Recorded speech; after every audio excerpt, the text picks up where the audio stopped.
Assalamualaikum warahmatullahi wabarakatuh. Perkenalkan, saya Isralela Bangsawan dengan NIM H05120164 akan mempresentasikan mengenai proposal penelitian saya yang berjudul Pemodelan Regresi Non-Parametrik menggunakan model efek campuran dengan estimator spline truncated pada data demam berdarah dengue.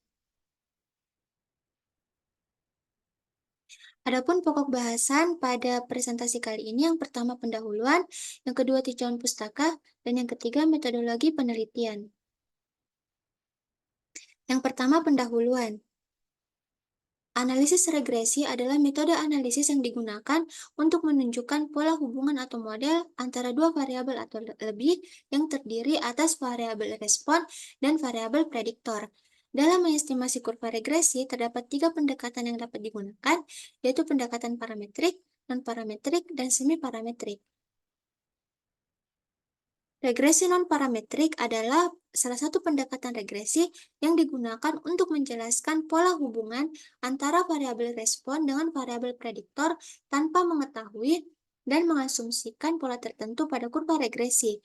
Pendekatan non-parametrik memiliki fleksibilitas yang tinggi karena data yang digunakan akan menentukan bentuk estimasi kurva regresinya tanpa dipengaruhi oleh faktor subjektivitas peneliti.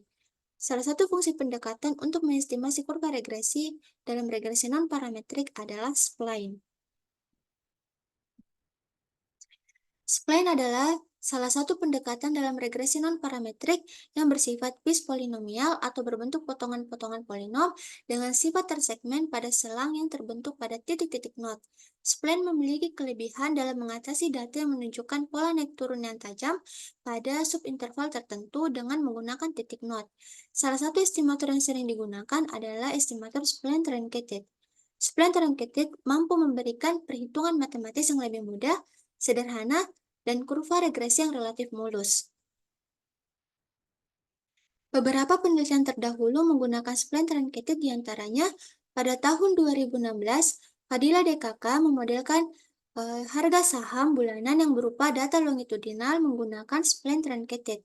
Kemudian tahun 2019, Madwan dan Balami mengestimasi parameter regresi kuantil fungsi spline truncated pada data kasus demam berdarah dengue di Surabaya.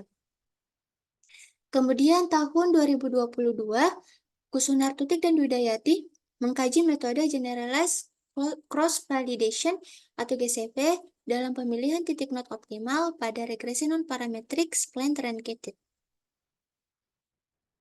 Ketiga data tersebut menggunakan jenis variabel prediktor yang bersifat fix tanpa mempertimbangkan adanya faktor-faktor eksternal yang tidak dapat dikontrol oleh peneliti atau disebut sebagai efek random penelitian. Efek random merupakan variasi yang tidak dapat dijelaskan oleh variabel prediktor dalam mode regresi. Efek random dapat timbul akibat adanya pengamatan berulang atau adanya faktor eksternal yang menyebabkan variabilitas dalam data. Variabilitas dapat timbul akibat adanya variasi yang dalam konteks penelitian melibatkan perbedaan antar individu dalam satu pengamatan. Variasi ini disebabkan oleh faktor-faktor eksternal yang berbeda setiap individu, misalnya faktor genetik dan lingkungan yang tidak dapat dikontrol oleh peneliti. Dalam beberapa kasus, faktor-faktor eksternal yang tidak dapat dikontrol oleh peneliti berpotensi memengaruhi hasil penelitian. Metode analisis yang dapat digunakan apabila menambahkan efek random ke dalam variabel penelitian adalah dengan menggunakan model efek campuran.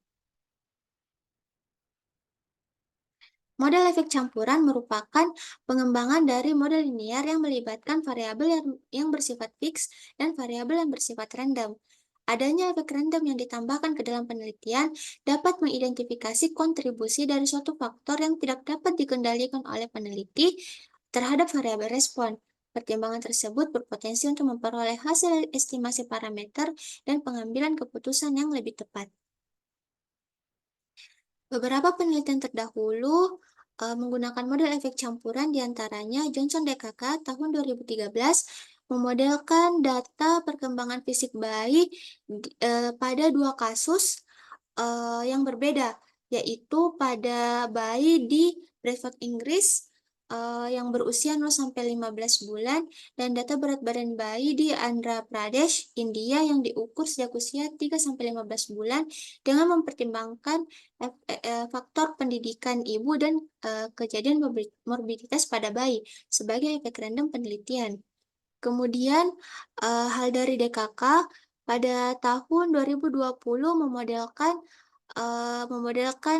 data yang, mempengaruhi gangguan pendengaran pegawai di Shahid Bahonar Ancillary Copper Industries di Iran yang diuji pada 6 frekuensi audiometri yang berbeda. Kemudian, pada tahun 2022, Zana DKK memodelkan data tingkat pengangguran terbuka di Kalimantan Barat tahun 2017 sampai 2020 menggunakan pendekatan model linear campuran dengan efek acak waktu dan tempat. Ketiga penelitian ini menggunakan jenis data berbentuk data longitudinal. Data yang memuat efek acak dan data yang memuat kasus efek acak dapat ditemukan pada data penderita demam berdarah dengue tahun 2022. Efek acak yang akan digunakan adalah durasi kesembuhan pasien. Fase pemulihan pasien DBD beragam, tergantung kondisi fisik dan faktor genetik pasien. Pasien dengan kondisi imun yang baik cenderung memiliki waktu pulih yang lebih cepat, karena peningkatan kadar trombosit juga meningkat dengan cepat. Akibatnya, durasi kesembuhan pasien dikategorikan sebagai efek acak dalam penelitian ini karena tidak dapat dikontrol oleh peneliti.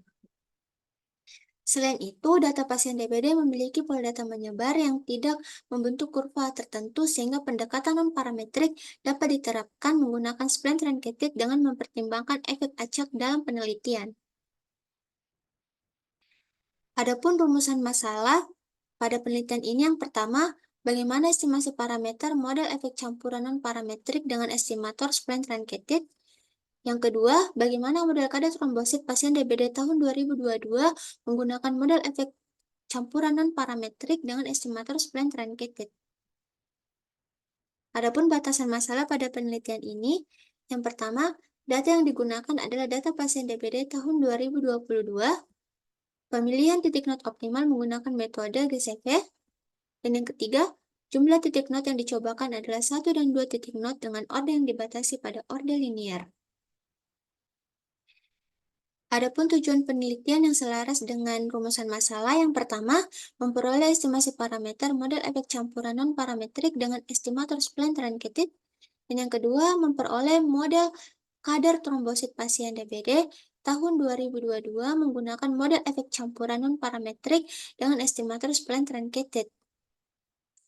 Adapun manfaat penelitian yang diharapkan, yang pertama, menambah wawasan keilmuan mengenai model efek campuran parametrik dengan mempertimbangkan efek random.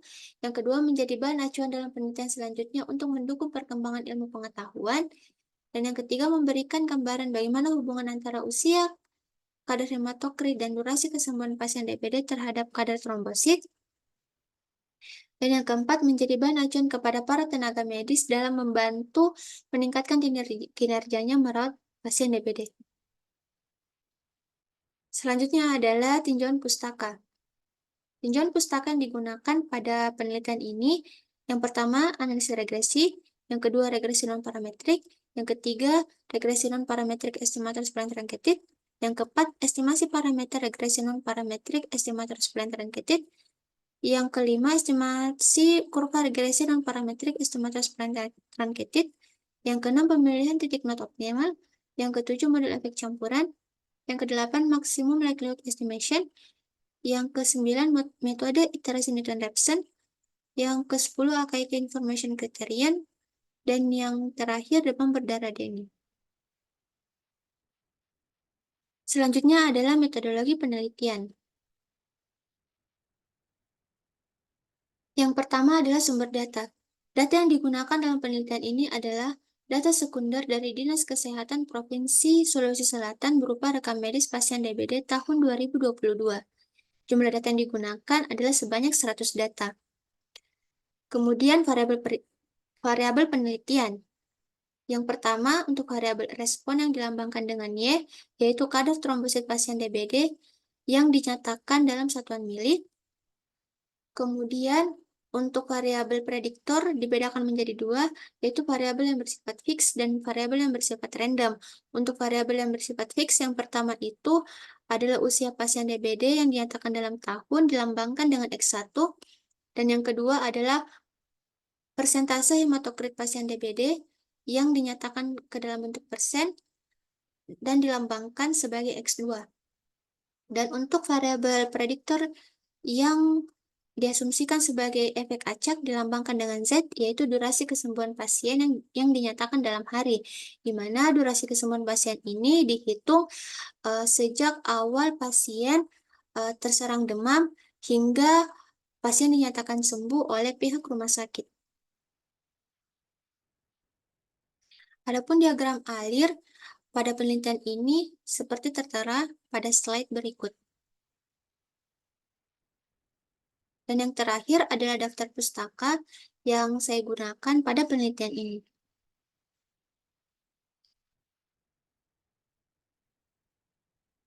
Sekian presentasi sekian presentasi saya. Terima kasih. Assalamualaikum warahmatullahi wabarakatuh.